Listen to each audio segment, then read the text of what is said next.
if we were able to have a physical carol service, who would be the person that would organise the mince pies? Who might it be that would organise the mince pies? Many years ago, when the first church I went to after university, we had a carol service, and it was Mary who organised the mince pies. And I hadn't been at the church very long, and she came and said to me, could I bring 12 mince pies? She said, 12 mince pies, any sort.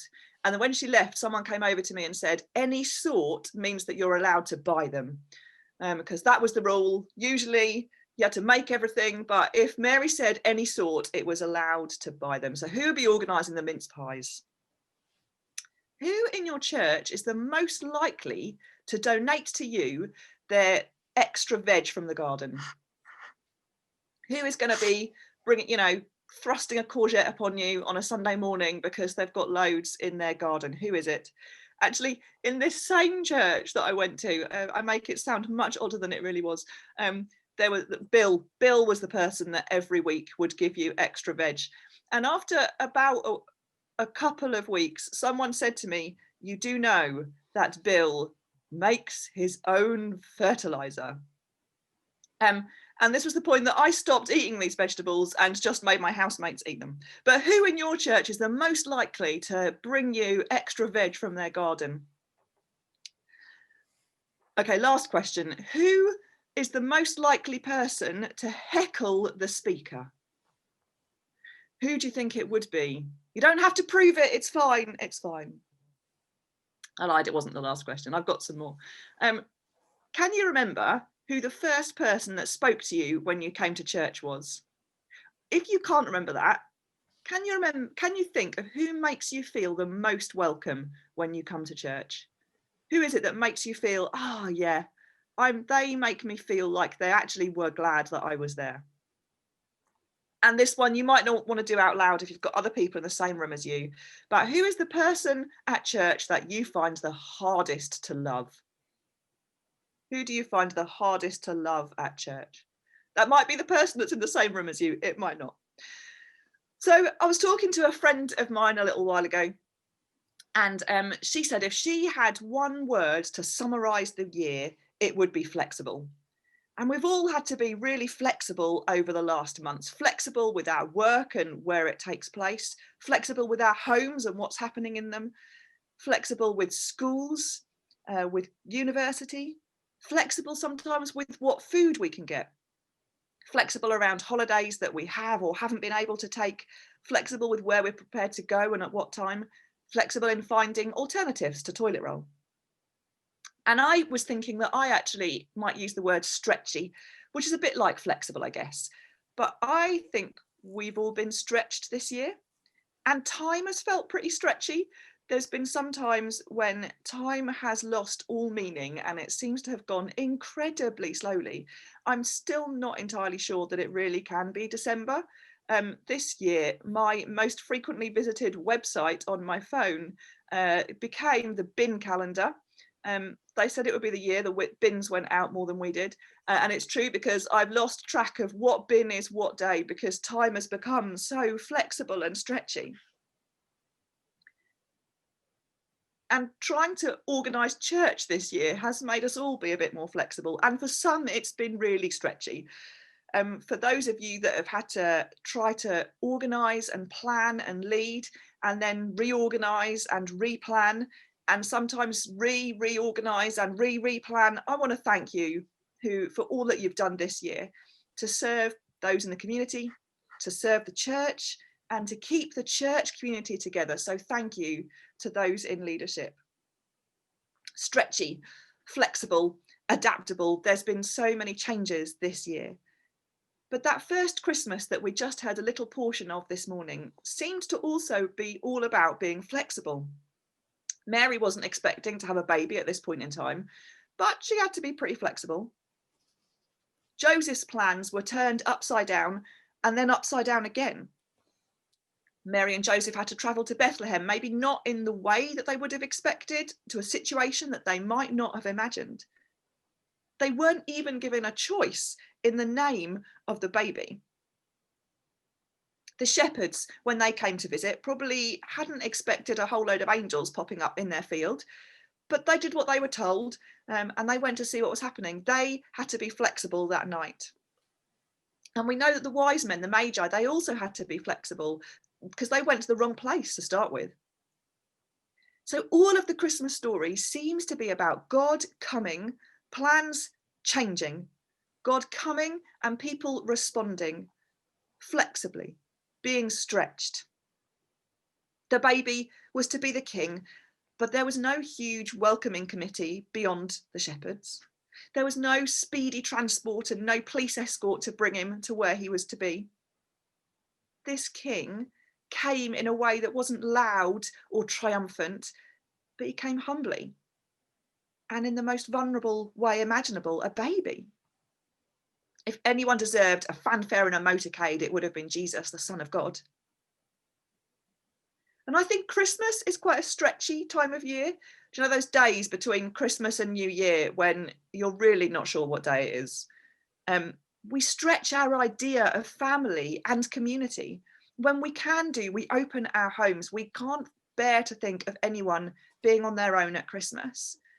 And somehow everything stretches. That dinner can stretch to feed another mouth. The turkey can definitely stretch to another meal. The gift list or the Christmas card list can stretch to one more person who might not get anything else. And at Christmas, as we heard in that passage in Matthew 1, verse 23, we remember God with us, God physically living with people, coming as a baby, but a baby that was God. A baby that would grow up and save us from the mess that we spent most of history getting into. God with us, come to rescue us. The whole mission of Jesus to save us. Heaven stretching down to earth in love. God with us. It's a mind-blowing thought, really. God caring so much about humans that he came and lived among them. God in community. God with us. And in the last couple of months, there's a verse in 1 Peter that I've been coming back to a lot. And it's a verse written to the church in a chapter that's all about telling Christians how to live. And in the middle of these instructions comes this verse, and it's 1 Peter 4, verse 8. It says, "Keep loving one another earnestly, since love covers a multitude of sins." Keep loving one another earnestly, since love covers a multitude of sins. And Peter takes it for granted that we, the church, are going to be loving each other. We have to keep loving each other. But actually, this verse is saying more than that. One commentary I read said the bit that's translated as earnestly, love each other earnestly, is actually closer to the phrase at full stretch. Keep loving one another at full stretch. I don't know what mental picture you might get with that. Maybe lockdown has meant your elasticated waistbands are now at full stretch. Perhaps you think of someone you know that is particularly short, my mother, trying to get something off the highest shelf on a supermarket. Perhaps you think of sport, of someone reaching out, of stretching out to hit a ball or to save a ball or to get a ball to the ground or to keep a ball off the ground at full stretch. It's a picture of people using all their strength, all that they have. And that's how we are called to love each other. That's how we are called to love those around us at full stretch. But how can we do that at the moment? How can we be flexible and stretchy and love each other, given the situation we're in at the moment? We could invite people over for meals to show hospitality, but we can't do that at the moment. But I wonder how welcoming we are to other people. I wonder how much we let people into our lives, how much we let people see what we're really like. I think that's a really good way to love people at full stretch, to show them that we love them, that we trust them to be in our lives, to show us who we are. When we let people see us, warts and all, I think that's actually a really surprising way to love people. I think we can love people around us by being beacons of safety and acceptance to people around us, by helping people feel like they really belong. I think we can show that we love people at full stretch by actually genuinely listening to them without being distracted by our phones or TV or work or anything else, Giving our time to someone else is a really important way to show how much we love them. I think church doesn't often have a very good reputation for some of these things. So often it feels like Christians can be critical, unaccepting, pushing people away that are not like us. Is that true for me? Is that true for us as church? We need to love other people, even if it means doing so with every bit of who we are at full stretch. And we can do this because we are loved by God at full stretch. We see it in the Christmas story, heaven stretching down to earth in love. We see it in Jesus, God with us, come to live with humans. We see it when Jesus died on a cross. We see how he loved us at full stretch. I'm not saying it's a stretch for God to love us because we're really unlovable. That's not what I mean. God's love for us is bubbling over for us. It's not something that he does grudgingly. So we are loved, and we are called to love others at full stretch. Those around us who might not feel very loved or feel very lovely. People that we might know who have been stretched almost to breaking point by the events of this year. People like us or people not like us. God came at full stretch. God loves us fully, and God calls us to love each other at full stretch. When I was preparing, I came across a news story from 2014, August 2014, and it was about a man who was getting on a train at Perth station, and he slipped. And as he slipped, he fell between the train and the platform. He wasn't injured, but he was stuck. He was stuck tight in a really small gap. I'm going to show you a clip. Don't worry, there's nothing gory. I'm just going to share with you what happened.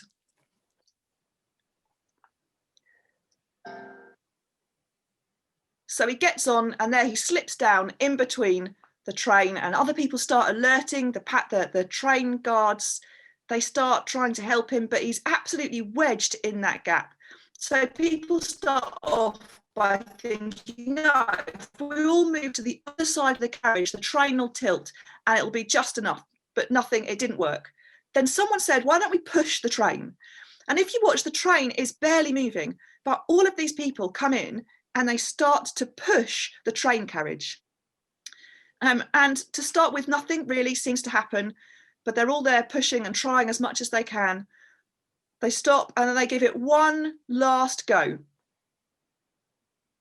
So they're all going to push the train carriage, and it barely moves. That train carriage just moves just a few centimetres, but that is enough. And the man is freed. He's checked by paramedics, and the article that I read said that he caught a later train, so he was fine. And this seemed like a really good picture. I could just imagine someone coming up and going, oh, why don't we just push the train? And I imagine some people thought, well, that's ridiculous. That's just not going to work.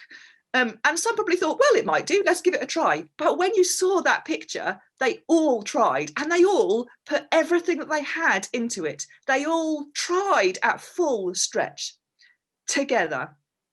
And that is what a community loving at full stretch looks like. A group of people going along with what sounds like a ridiculous, impossible idea because they want to help one person who has fallen. Now, if one person had come up and said, oh, I reckon we can push the train, and they'd tried it, it wouldn't have made a gap that was big enough. It needed all of them, believing it could happen or not, working together at full stretch. And this year has stretched us all. I hope we can end it stronger, more united, more willing to love at full stretch, more willing to try something new, something that perhaps sounds a bit strange, something that seems like it might never happen, but we do it together at full stretch in love. If I'd spoken here 12 months ago and said, do you know, next year we're all going to be online, and if we go to a shop, we're going to have to wear a face covering. And if I'd said, do you know, next year we're going to stand on our doorsteps and we're going to applaud every week for people that are working so hard. If I'd come last year and said, do you know, next year supermarkets and shops are going to close on Boxing Day, you would have thought this must be some sort of tax loophole. And sometimes I find it so hard to believe what we have managed to do this year, what we have achieved, and how we've coped in the face of so much change. We have adapted so much. We have changed so much. We have lost so much. But I hope that we have gained so much as well. The story we read about the first Christmas showed love coming to earth. It showed God with humans in community. The story of Christmas shows us groups of people changing their expectations. It shows God changing lives. It shows people being flexible as God stretches them and their faith.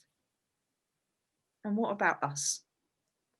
As we go into Christmas and a new year, we need to go in the same, flexibly, willing to be stretched, looking for opportunities to work together to create something stronger and more beautiful.